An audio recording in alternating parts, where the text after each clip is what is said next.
देखिए, question number first है और ये सेक्शन हमारा जो है ए है, PYQ 2024 फिजिक्स में। क्वेश्चन नंबर पहला है, सेट हमारा 55.22 है, ठीक है। देखो क्वेश्चन ऑब्जेक्टिव है, तो अगर ऑब्जेक्टिव अप्रोच से करोगे तो सिंपल सा तरीका ये है कि हम क्या करेंगे, इसने बोला है कि जो कैपेसिटेंस है पैरेलल प्लेट का, उसका जो पहला मीडियम है डाइलेक्ट्रिक कांस्टेंट जिसका क्या है के है, के की वैल्यू दी गई 4, यानी जब पहली बार उसको रखा गया जिस मीडियम में, उसका डाइलेक्ट्रिक कांस्टेंट 4 है। फिर इसके बाद बोला जा रहा है ये जो मीडियम में जिसमें हमने रखा था, जैसे मान लो ऑयल में रखा, उसको हटाने के बाद उसको एयर में वापस रख दिया है कैपेसिटर को, ठीक। तो उस समय उसका कैपेसिटेंस कितना हो जाएगा। अगर ऑब्जेक्टिव के अप्रोच से करना है तो हमारे पास क्या, कोई फार्मूला नहीं है, बस हमें ये पता होना चाहिए कि जो कैपेसिटर होता है वो डायरेक्टली प्रोपोर्शनल होता है किसके, जो हमारा डाइलेक्ट्रिक कांस्टेंट है। क्या है, डाइलेक्ट्रिक कांस्टेंट, ये दिया हुआ है।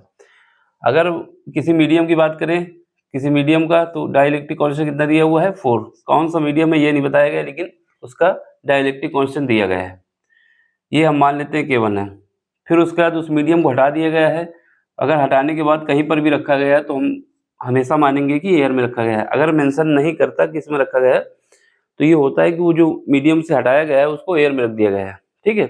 तो उसका डाइलेक्ट्रिक कांस्टेंट कितना होता है, 1 होता है। पहली बार जो कैपेसिटर था यानी C1 जो था वो क्या क्या था, मान लेते हैं C था, ठीक है। दूसरी बार क्योंकि इसमें दिया हुआ है कि C था, दूसरी बार क्या कैपेसिटेंस होगा ये हमको नहीं पता है, ये हमारा क्वेश्चन मार्क है। तो ऑब्जेक्टिव अप्रोच से क्या करेंगे, C1 divide by C2 is equal to K1 divide by K2। यहाँ पर C1 की वैल्यू कितनी दी गई है, C1 की वैल्यू हमको दी गई है, C1 की वैल्यू दी गई है C, और C2 हमको पता नहीं है तो इसको C2 लिखते हैं। K1 कितना है 4 है, और K2 कितना है, ये 1 है। तो यहाँ से अगर C2 निकालना चाहें तो कितना आ जाएगा, C/4, यानी कैपेसिटेंस कितना हो जाएगा, 1/4 हो जाएगा। तो ऑप्शन हमारा क्या हो जाएगा, C हो जाएगा। ये तो हमारी कौन सी अप्रोच है, ऑब्जेक्टिव। अगर क्वेश्चन ऑब्जेक्टिव आता है तो ऐसे ही करना है। अगर आपको फार्मूला नहीं आता तो बस इतना याद होना चाहिए कि ये डाइलेक्ट्रिक कांस्टेंट के डायरेक्टली प्रोपोर्शनल होता है, तो ये क्वेश्चन आपको हो जाएगा, ठीक। 1 मिनट भी नहीं लगेगा, आंसर देखते ही हो जाएगा, ऑप्शन देखते ही। लेकिन अगर ये सब्जेक्टिव आता है तब क्या करोगे, तो उसके लिए अलग अप्रोच करनी होगी। सब्जेक्टिव के लिए ये भी देख लो, यहाँ पर ऑब्जेक्टिव वाले जिनको देखना था उनके लिए काम हो गया है। अब सब्जेक्टिव में अगर आता है तो कैसे करना है, तो सबसे पहले क्या करोगे, सॉल्यूशन लिखते हैं। कैपेसिटर हम बना लेते हैं, ये कैपेसिटर बना लिए, ठीक है। इसकी एक प्लेट पॉजिटिव होती है, एक निगेटिव होती है, ठीक। ये जो मीडियम रखा हुआ है यहाँ पर, जहाँ पर हम ये कैपेसिटर रख दिए हैं, इसको यहाँ पे रख दिए हैं। इस मीडियम का जो कांस्टेंट है, डाइलेक्ट्रिक कांस्टेंट कितना है, 4 दिया हुआ है, ठीक है। पहला केस है, केस फर्स्ट है ये मेरा।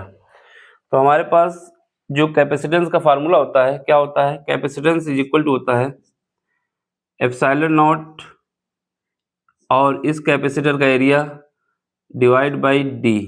डी क्या है, इन दोनों प्लेट के बीच की दूरी है। ए क्या है, इस प्लेट का एरिया है। एप्सिलॉन नॉट कांस्टेंट होता है जिसकी वैल्यू दी होती है, ये एक तरफ लिख देंगे। अब ये किस मीडियम में रखा गया है, ऐसे मीडियम में रखा गया है जहाँ का डाइलेक्ट्रिक कांस्टेंट कितना है, डाइलेक्ट्रिक कांस्टेंट 4 है, तो यहाँ पे के लिख देंगे, ठीक है। पहले के लिख देंगे, फिर उसके बाद इसको सॉल्व करेंगे। सी इज इक्वल टू लिख देंगे epsilon naught A by D, और के की वैल्यू कितनी दी गई है, के की वैल्यू दी गई है 4, तो इसको 4 लिख देंगे। इक्वेशन नंबर 1 हमारी बन जाएगी, ठीक है। सिंपल सा है, ये पूरा केस बन गया। दूसरा केस क्या है, इस डाइलेक्ट्रिक कांस्टेंट को ऐसे मीडियम से निकाल के, इसको हम यहाँ पे जहाँ रखे थे जिसका डाइलेक्ट्रिक कांस्टेंट 4 था, इसको निकाल के एयर में रख देते हैं, है ना। तो सेकंड केस बना लेते हैं। केस सेकंड में क्या करेंगे, कैपेसिटर सेम बनाएंगे,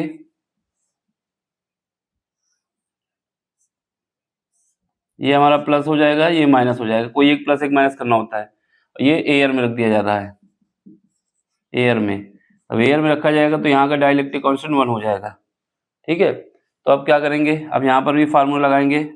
इस केस में हम मान लेंगे ये हमारा क्या था, सी था।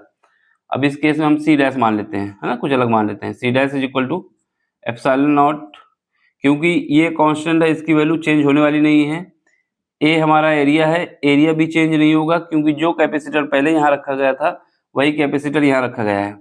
डी हमारे दोनों कैपेसिटर प्लेटों के बीच की डिस्टेंस है, जो कैपेसिटर यहाँ है वही यहाँ है, तो इनके बीच की डिस्टेंस भी चेंज होने वाली नहीं है। अब यहाँ पर के को के डैश मान लेते हैं, ठीक है। के डैश की वैल्यू कितनी है, ये हमारा के डैश मान लें, तो यहाँ C dash is equal to आ जाएगा epsilon naught A by D. यहाँ से क्या है, के डैश की वैल्यू 1 है, ये 1 रख देंगे, तो ये हमारा समीकरण क्या हो जाएगा, सेकंड हो जाएगा, ठीक है ना।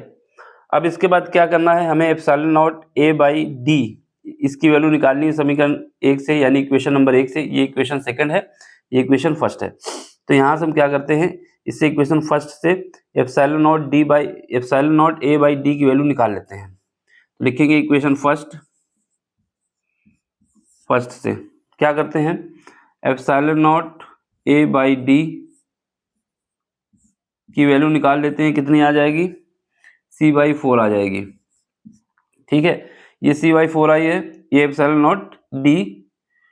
नॉट ए बाई डी है, इसकी वैल्यू उठा के यहाँ पर पुट कर देना है यहाँ पर। तो करेंगे फ्रॉम समीकरण, लिखेंगे इक्वेशन सेकंड, यहाँ लिख दो फ्रॉम इक्वेशन सेकंड, ठीक है। अब इसकी वैल्यू पुट कर रहा हूँ मैं यहाँ पे, तो यहाँ से C dash is equal to क्या आ जाएगा, c/4 आ जाएगा, तो ये हमारा आंसर आ जाएगा। तो ऑप्शन हमारा सी आने वाला है। अगर ऑब्जेक्टिव करना है, जो केस हमने पहले बताया वैसे ही करना है। सब्जेक्टिव आता है तो ये करके आपको दिखाना होगा, तब आपका क्वेश्चन पूरे मार्क्स मिलेंगे, ठीक है। अगर सब्जेक्टिव वाले में ऐसा करके दिखा दोगे तो फिर नंबर पूरे नहीं मिलने वाले हैं। तो याद रखना, अगर सब्जेक्टिव आता है तो ऐसे करना है, ऑब्जेक्टिव आता है तो जो पहले अप्रोच बताई है वैसे ही करना है। चलिए फिर मिलते हैं अगले लेक्चर में अगले क्वेश्चन के साथ।